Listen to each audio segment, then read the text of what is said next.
Iran ইস্যুতে আবারও কঠোর অবস্থান নিয়েছেন মার্কিন প্রেসিডেন্ট ডোনাল্ড ট্রাম্প। শান্তি আলোচনা ব্যর্থ হওয়ার পর নতুন করে হামলার আশঙ্কা তৈরি হয়েছে। ফ্লোরিডা সফর শেষে ওয়াশিংটনের জয়েন্ট বেস অ্যান্ড্রুজে সাংবাদিকদের সঙ্গে কথা বলতে গিয়ে ট্রাম্প বলেন, ইরান আলোচনায় ফিরুক বা না ফিরুক এতে তার কিছু যায় আসে না। তিনি বলেন, তারা না ফিরলেও আমার কোনো সমস্যা নেই। পাকিস্তানের ইসলামাবাদে গত সপ্তাহান্তে যুক্তরাষ্ট্র ও ইরানের মধ্যে অনুষ্ঠিত শান্তি আলোচনা কোনো সমঝোতায় পৌঁছাতে পারেনি। এরপর দিনই এমন মন্তব্য করলেন ট্রাম্প, যা নতুন করে উত্তেজনা বাড়িয়েছে।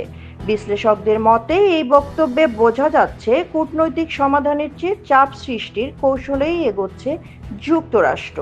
তবে ট্রাম্প দাবি করেন, দুই দেশের মধ্যে বিদ্যমান যুদ্ধবিরতি এখনো কার্যকর রয়েছে এবং পরিস্থিতি নিয়ন্ত্রণে আছে।